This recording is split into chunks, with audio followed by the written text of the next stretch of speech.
Not everything invented during World War I was just for war. While some of the greatest innovations were in the fields of weaponry and medicine, there were many other underappreciated inventions. Some of these even revolutionized their industries and are still used today. These aren't necessarily the strangest inventions, but the most surprising or underappreciated ones that you wouldn't expect to come from World War I.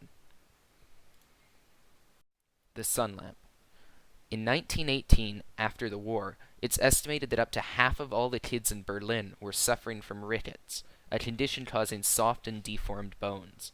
At that time, the cause was unknown, other than that it was linked with poverty. A doctor from Berlin, Kurt Huldschinski, noticed one day that his rickets patients were very pale. He decided to conduct an experiment on 4 of those patients, even one who was only 3 years old. He put them under mercury quartz lamps which emitted UV light. As he continued the treatment on them, he noticed that the conditions of the bones of the patients were improving greatly. The results of the experiment were published and met with great enthusiasm. All throughout Germany, children were brought before these lamps.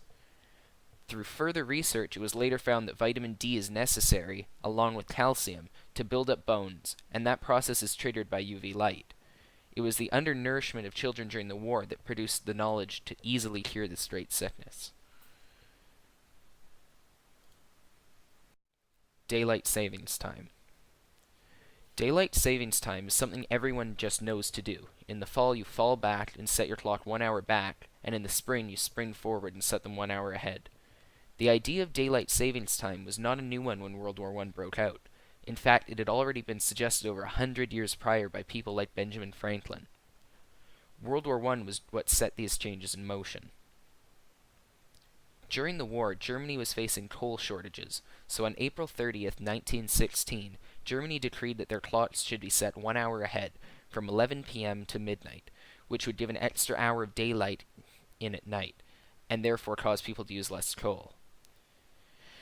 This ingenious idea was quickly copied by many other countries as well. Britain began daylight savings 3 weeks later, with other European countries following shortly after.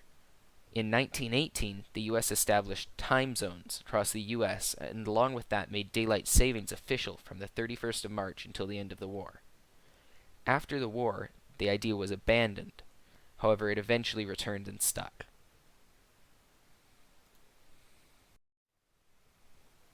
Stainless steel. Stainless steel is an underappreciated invention, especially since we use items made from stainless steel every day. From cutlery to the outsides of appliances, stainless steel is extremely common, especially in the kitchen. In 1913, the first rustless, or stainless steel, was invented by Harry Brearley of Sheffield. It quickly revolutionized the metallurgy industry and became a popular component of the modern world. During the war, the British military had been trying to find a better metal to make guns out of. They were having a problem where the barrels of the guns were becoming distorted over repeated firing due to the friction and heat of the bullets. Brearley had been trying to find a metal that wouldn't have this problem. He tested out chromium to steel, and the legend is that when that didn't work, he threw it outside into the scrap heap. Later, Brearley noticed that unlike the others, the discarded metal had not rusted. He had discovered stainless steel. During the war, it was used in lots of the newly developed aero engines, as well as other inventions. However, it really gained traction when it was introduced as a metal to use for cutlery, as well as for medical instruments. These tools would almost never need to be replaced, and there was no risk of infection from the rust. Drones. World War I caused a massive acceleration in the development of aviation due to its usefulness in the war. Speeds and altitudes doubled, engine horsepowers quadrupled, and the bombs the planes carried increased even more. During the war, there were also the first experiments for developing the first unmanned aircraft. This aircraft, designed by Charles Kettering, officially known as the Kettering Aerial Torpedo, or unofficially as a Kettering Bug, could hit a target within a range of 40 miles.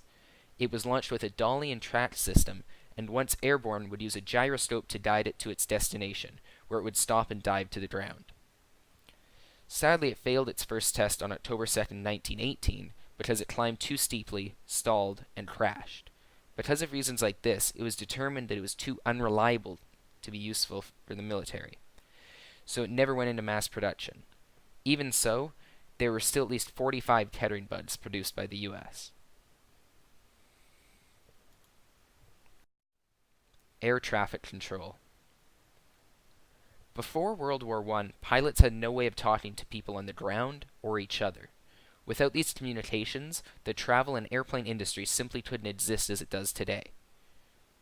At the start of the war, armies used cables to communicate, and pilots were stuck with the only forms of communication being gestures and shouting. The cables were also problematic as they were often cut by tanks, and Germans had found ways of tapping into these communication lines. Other forms of communication were attempted to remedy this, such as runners, flags, and pigeons. However, none of them were very efficient. The only solution was to go wireless. At the time, there was already radio technology. However, early attempts to fit these in aircraft had been futile due to high background noise from the aircraft's engine. By the end of 1916, after development at Brooklands and Biggin Hill, the problem had been alleviated due to the design of a helmet that had a built-in microphone as well as earphones to block out lots of the noise. Industrial fertilizer. When war broke out, Germany only had enough natural nitrates for explosives to last about 6 months. Luckily for them, shortly before the war, German chemists Fritz Haber and Karl Bosch made a process to convert nitrogen from the atmosphere into a form that is biologically available, ammonia. This allowed the Germans to create explosive essentially out of the air. It could have single-handedly prolonged the war by years. While during the war this process may have helped create numerous deadly weapons and taken many lives, today it is used extremely differently. Haber's processes sustained 1/3 of the population on Earth by allowing the production of ammonium nitrate fertilizer. The Haber-Bosch process allowed the mass production of nitrate fertilizers, which are used to sustain large-scale industrial agriculture, even today.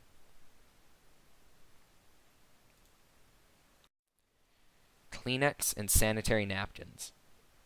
In 1914, Ernst Mahler, the head of what was at the time a small U.S. company named Kimberly-Clark, was touring pulp and paper plants in Austria, Scandinavia, and Germany, where he found a new material called cellulose. It was 5 times more absorbent than regular cotton, as well as being half the price. In 1917, he started mass-producing bandages made of this material for the U.S. Meanwhile, some smart Red Cross nurses found another good use for them, as sanitary napkins. This became so popular that once the war was over, Kimberly-Clark brought back the leftover bandages from the military and Red Cross and started selling the first commercial sanitary napkins.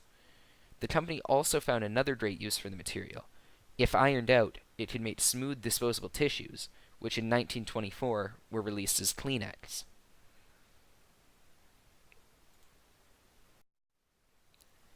Vegetarian sausages.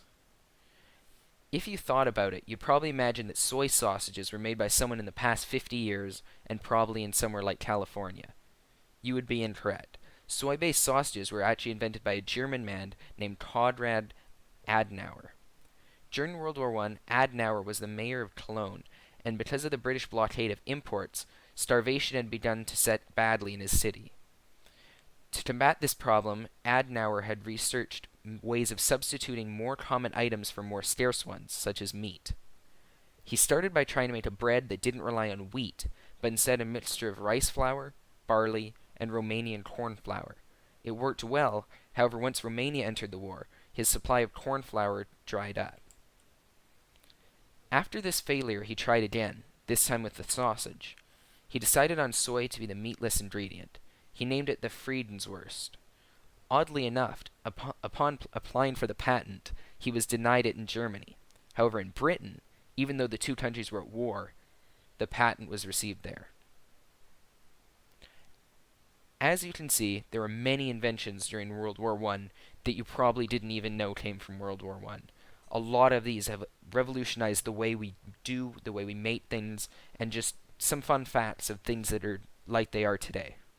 I hope you enjoyed the presentation.